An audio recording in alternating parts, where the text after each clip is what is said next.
تو یہ جو ہمارے نئے نئے مارکیٹ میں آ رہے ہیں نا فتنے، یہ لوگ بھی وہ تمام چیزیں جو اس امت میں اتفاقی چلی آ رہی ہیں، اتفاقی، ان میں آہستہ آہستہ کیا کر رہے ہیں، وہ مسئلے جو آپ کے باپ دادا نے کبھی نہیں سنے ہوں گے، قرآن و حدیث کے نام پہ ان کو کیا کیا جا رہا ہے، چینج کیا جا رہا ہے۔ انہی میں سے قربانی بھی ہے، اور انہی میں سے پردہ بھی ہے، انہی حکام میں سے سود بھی ہے، کہ سود کے مسائل میں مورگیج پہ کتنے لوگ قرضے لے لے کے گھر بنا رہے ہیں، فتویٰ آپ کو ہر جگہ مل جائے گا۔ تو خیر، تو میں یہ عرض کر رہا تھا کہ اس امت کے علماء نے قرآن کی بھی حفاظت کی، جس کی وجہ سے آج قرآن اصل شکل میں موجود ہے۔ اس امت کے علماء نے حدیث کی بھی حفاظت کی، جس کی وجہ سے حدیث آج اصل شکل میں موجود ہے۔ اس امت نے قرآن اور حدیث سے اسلامی قانون نکال کے کتابی شکل میں محفوظ کر کے امت کو دے دیا، وہ قانون بھی آج الحمدللہ ہمارے پاس محفوظ ہے۔ تو اب اس امت میں 3 قسم کے ڈکیت پیدا ہوئے ہیں۔ ایک ڈاکو وہ ہیں جو قرآن پر اعتراضات کرتے ہیں، دوسرے ڈاکو وہ ہیں جو حدیث پہ اعتراضات کرتے ہیں، جن کو منکرین حدیث۔ تیسرے اس امت کے ڈاکو وہ ہیں جو فقہ کی کتابوں پہ اعتراضات کرتے ہیں اور کہتے ہیں یہ جو فقہاء نے قانون کی کتابیں لکھی ہیں یہ غلط ہے، آؤ ہم آپ کو بتاتے ہیں اصل اسلامی قانون ہے کیا۔ تو یہ 3 قسم کے، جن میں 2 ڈاکو تو قرآن پہ اعتراض کرنا مشکل کام ہے نا، وہ تو بیس ہے، تو یہ 2 قسم کے ڈاکو اس امت میں ہول سیل کے حساب سے اب پیدا ہو رہے ہیں۔ اور ایک بات خوب اچھی طرح سمجھ لیں، یہ جو آج کل نئے نئے لوگوں کے دعوے ہیں نا کہ اب علم پھیل رہا ہے، دین کا علم کیا ہو رہا ہے، پھیل رہا ہے، فیس بک کھلا ہوا ہے، اب جو چاہے جس حدیث پہ تحقیق کر سکتا ہے، لہذا اب علم زیادہ ہے، اب ہمیں پرانے علماء کو فالو کرنے کی ضرورت نہیں ہے، یہ دعویٰ خود قرآن و حدیث کے خلاف ہے۔ سمجھ میں آ رہی ہے بات؟ کیوں خلاف ہے؟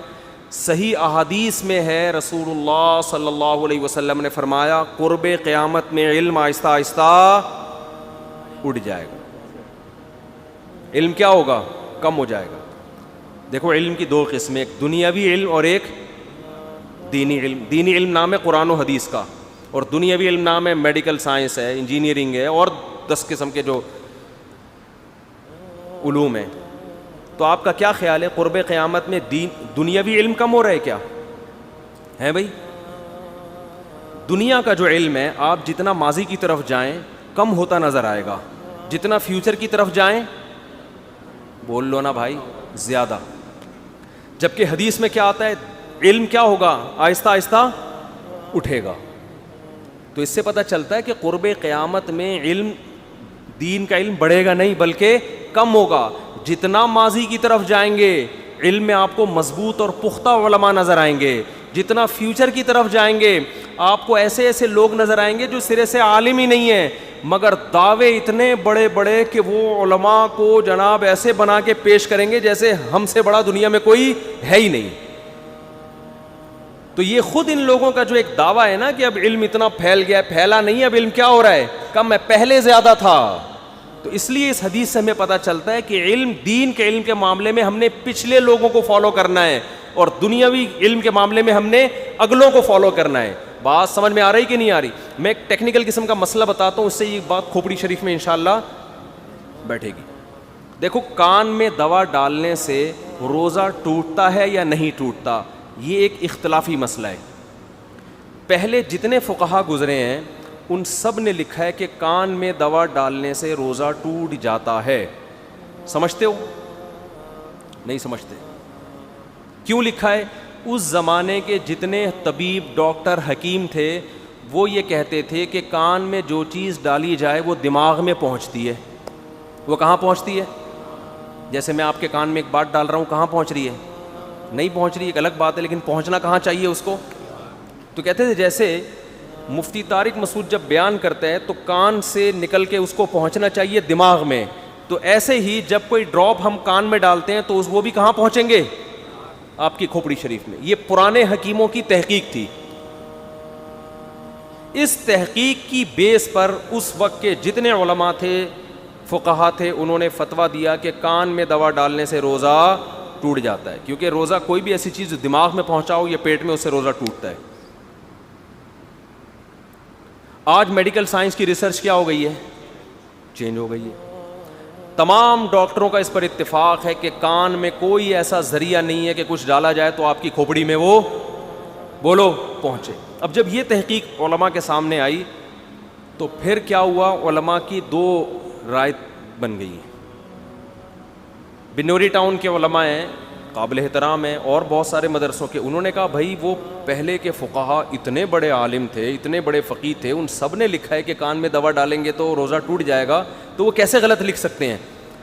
لہذا وہ اسی رائے پر قائم ہے کہ کان میں دوا ڈالنے سے روزہ ٹوٹ جائے گا. عرب علماء اسی طرح جامعۃ الرشید ہے, دارالعلوم کرنگی ہے, اور پاکستان کے اور کچھ دیگر علماء, ان کی رائے یہ ہے کہ بھئی وہ علماء ٹھیک ہے بہت بڑے تھے, لیکن ان کی تحقیق کی بیس کیا تھی؟ اس زمانے کے حکیموں کی تحقیق. تو جب وہ تحقیق بدل گئی تو مسئلہ بھی کیا ہو جائے گا؟ آٹومیٹیکلی چینج ہو جائے گا. جب کان میں دوا ڈالنے سے کھوپڑی تک پہنچ ہی نہیں رہی ہے تو کان بذات خود تو ایسی چیز نہیں ہے نا جو جس سے روزہ ٹوٹے. بات آ رہی ہے سمجھ میں؟ تو اب ایک اسی طرح مجلس سے تحقیق لگی ہوئی تھی, بڑے بڑے علماء بیٹھے ہوئے تھے, میں بھی اس مجلس میں شرکت کا موقع ملا. تو ایک عالم نے ایک دلیل دی.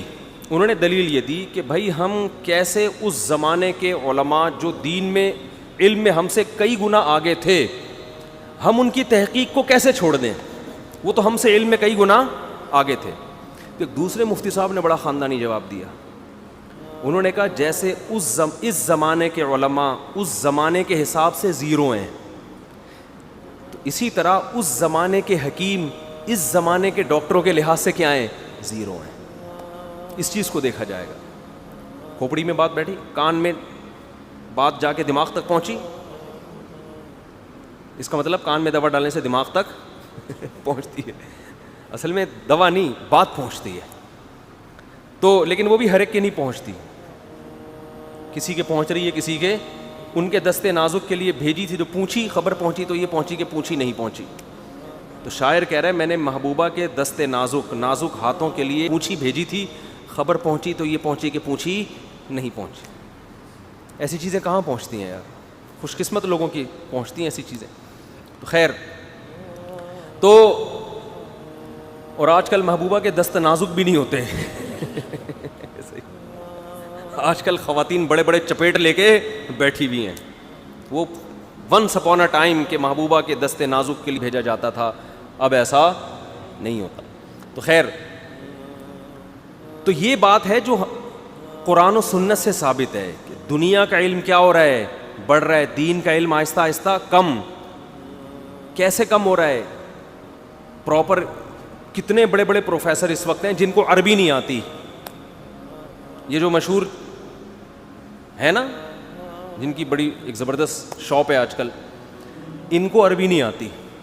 محقق بننے کے لیے سب سے پہلی بات یہ ہونی چاہیے کہ آپ جس زبان میں ریسرچ, آپ جس زبان میں اسلام کی ساری ریسرچ ہے اس زبان کو آپ سیکھو. جیسے کسی ڈاکٹر کو انگلش نہیں آتی اور وہ میڈیکل سائنس کی کتابوں سے کیا پیش کر رہا ہے تحقیق. بھائی میڈیکل سائنس کی تو ساری کتابیں انگلش میں ہیں, آپ کیسے رپورٹیں پیش کر رہے ہو؟ آپ کو تو یہ بھی نہیں پتا کہ اس کا ترجمہ صحیح ہوا بھی ہے کہ نہیں ہوا. اور آپ دیکھ لیں جتنے بڑے بڑے محقق اس وقت موجود ہیں یوٹیوب پہ, فیس بک پہ, جو علماء کے خلاف صبح و شام, ان کو صرف نحو جو عربی کی بیس ہے نا, بیس اس سے ناواقف ہیں. ان میں ایک مشہور بہت بڑے فتنہ پرور صاحب ہیں, انہوں نے ایک لفظ کہا کہ دو قول ہیں اس میں, یہ احوت ہے. ایک قول کیا ہے؟ احوت. احوت کو کیا پڑھ رہے ہیں محترم؟ یہ تو جو میرے تفسیر کے لیکچر پڑھتے ہیں نا, ان کو بھی اتنی عربی کم از کم آتی ہوگی. اضربو کا معنی دوسرے کے مقابلے میں زیادہ مارنے والا, احوتو کا معنی دوسرے کے مقابلے میں زیادہ احتیاط. بعض دفعہ دو قول ہوتے ہیں نا فقہا کے, ایک میں احتیاط زیادہ ہوتی ہے تو فقہا لکھتے ہیں یہ احوت ہے. یہ کیا ہے؟ احوت. احوت کا مطلب اس قول پہ عمل کرنے میں احتیاط زیادہ ہے. جیسے امام حنیفہ کا قول ہے کہ قربانی واجب ہے, امام شافعی یا امام احمد بن حنبل کہتے ہیں کہ سنت مؤکدہ ہے. تو سعودی عرب کے ایک عالم کا فتویٰ ہے کہ بھئی احوت کیا ہے, ابو حنیفہ کا قول کیا ہے, اس میں احتیاط زیادہ ہے, احادیث اس طرف بھی ہے. ٹھیک ہے نا, احتیاط اس قول کو لینے میں کیا ہے, یہ علماء کا ہوتا ہے کہ بھئی اس قول میں کیا ہے, احتیاط ہے. تو احوت کو کیا پڑھ رہے ہیں محترم چینل پہ؟ احوت. لیکن چونکہ پبلک کو پتہ نہیں ہوتا, محقق بھائی احوت بھی آتا ہے ان کو, کیا آتا ہے, احوت بھی آتا ہے, احوت. ایسے بڑے بڑے, میں اگر ہم یہ کام شروع کر دیں نا, ان پروفیسروں کی اس طرح کی غلطیوں کو نکال کے, تو ہمارے پاس پھر اس کے علاوہ کوئی اور کام کا ٹائم, اتنی بڑی بڑی غلطیاں ان لوگوں کی, لیکن ہم یہ کام کرتے نہیں ہیں. لیکن ان کو موقع مل جائے تو فوراً سے پہلے کرتے ہیں وہ, حالانکہ وہ زبان کی لڑکھڑاہٹ ہوتی ہے, وہ جان بوجھ کر کوئی صرف پڑھنے والا احوت نہیں پڑھے گا کم از کم احوت کو. یہ میرا بھانجا بیٹھا ہوا ہے ابھی عربی گرامر کے پہلے سال میں جامعۃ الرشید میں, اس کو بھی پتا ہوگا میرا خیال ہے احوت ہوتا ہے احوت ہوتا ہے, احوت نہیں ہوتا.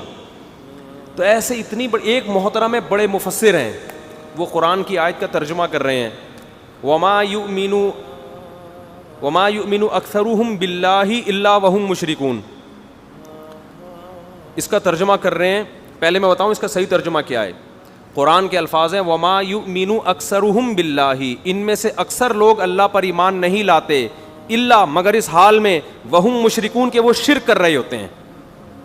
یعنی دنیا میں اکثر لوگ جو گاڈ کو مانتے ہیں اس دور میں وہ اکثریت کیا تھی, مشرک تھی, جبکہ اللہ کو یہ شرک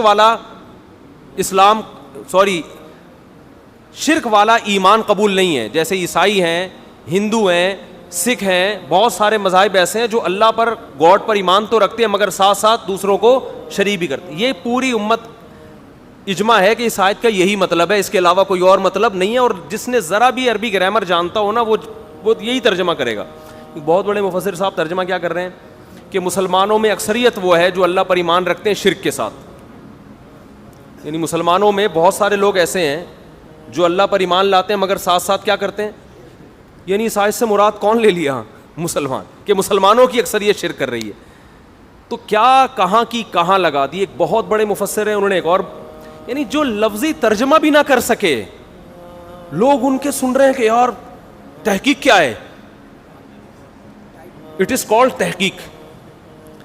تو میں نے ایک میرا شارٹ کلپ آیا نا کہ ماموں بنانا دنیا میں سب سے آسان کام ہے. جو آدمی جس فیلڈ کا نہیں ہوتا نا وہ بہت جلدی ماموں بنتا ہے, بہت جلدی ماموں بنتا ہے.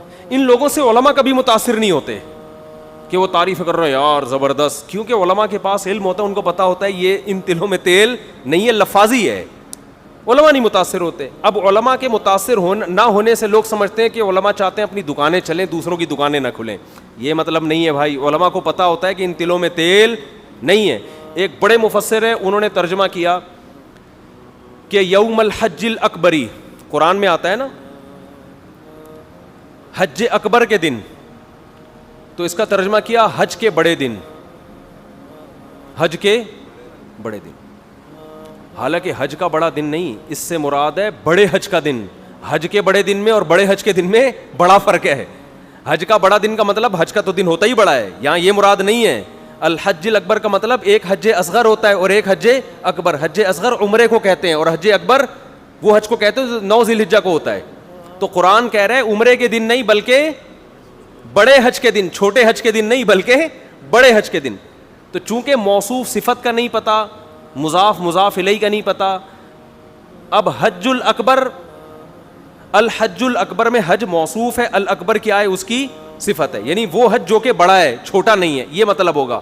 موصوف صفت کے ترجمے میں مضاف الیہ کی عربی زبان تو ایسی ہے کہ ذرا سے زبر زیر پیش کے فرق سے ترجمے میں زمین آسمان کی تبدیلی ہو جاتی ہے, مگر ان لوگوں کو وہ تبدیلی کا علم نہیں ہوتا, سمجھتے نہیں ہو میرا خیال ہے بات.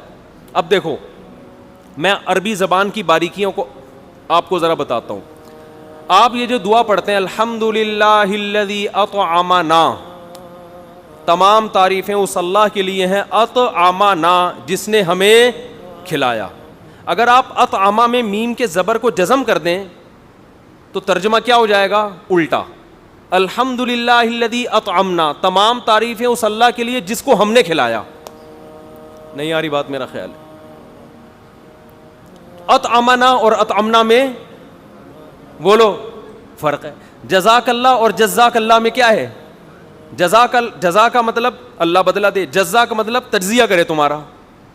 تجزیہ کسے کہتے ہیں, جز در جز بنا دینا کسی چیز کو, ٹکڑے ٹکڑے کر دینا. تجزیہ نہیں ہوتا, جزا یجزی تجزیتن, تجزیہ نگار ہوتے ہیں نا, کیا مطلب ہر چیز کو ٹکڑے ٹکڑے کر کے اینالائز کر رہے ہوتے ہیں, ہر چیز کو الگ الگ رکھ کے غور کر رہے ہوتے ہیں. تو جزاک اللہ کا مطلب کیا, اللہ تمہارے جز بنا دے بہت سارے. تمہارا ہاتھ وہاں پڑا ہو, لوگ دیکھ رہے ہوں گے یہ ستار بھائی کا یہ ہاتھ ہے, اینالائز ہو رہا ہے نا, ایک ایک چیز پہ الگ الگ سے کیا ہو رہا ہے, غور ہو رہا ہے. یہ ان کی آنکھیں ہیں, یہ الگ سے رکھی ہوئی ہیں یہاں پہ. تو کتنا فرق ہو گیا جزاک اللہ اور جزاک اللہ میں. تو یہ تو میں نے چھوٹی سی مثالیں دی ہیں عربی گرامر. تو اور عربی گرامر جب تک کسی بابے کے پاس بیٹھ کے علم حاصل نہ کریں اس وقت تک عربی کتابوں سے تو سوال ہی پیدا نہیں ہوتا کسی کے باپ کو بھی عربی آ جائے معذرت کے ساتھ. اب باپ کا لفظ ایشو بنا ہے تو اب بار بار باپ کا لفظ مارکیٹ میں آئے گا کیونکہ ماموں آپ کو پسند نہیں آیا. ٹھیک ہے نا. عربی میں جو ہے نا, عربی گرامر سیکھنے کے لیے تو پراپر جب تک استاذ نہیں ہوگا, 2 سال اس کی صحبت میں پراپر پریکٹس نہیں ہوگی, عربی گرامر کی الف بے بھی آپ کو نہیں آئے گی. یہ تو بابو اور استاذ کے بغیر ممکن ہے ہی نہیں, یہ تو کتاب سے علم آ ہی نہیں سکتا. میں نے عربی سیکھنے کے لیے 6 مہینے صرف صرف میں لگائے ہیں اپنے استاذ کے پاس, اور میں اکیلا شاگرد تھا ان استاذ کا. اتنی محنت کی انہوں نے, پھر جا کے مجھے گرامر پر عبور حاصل ہوا.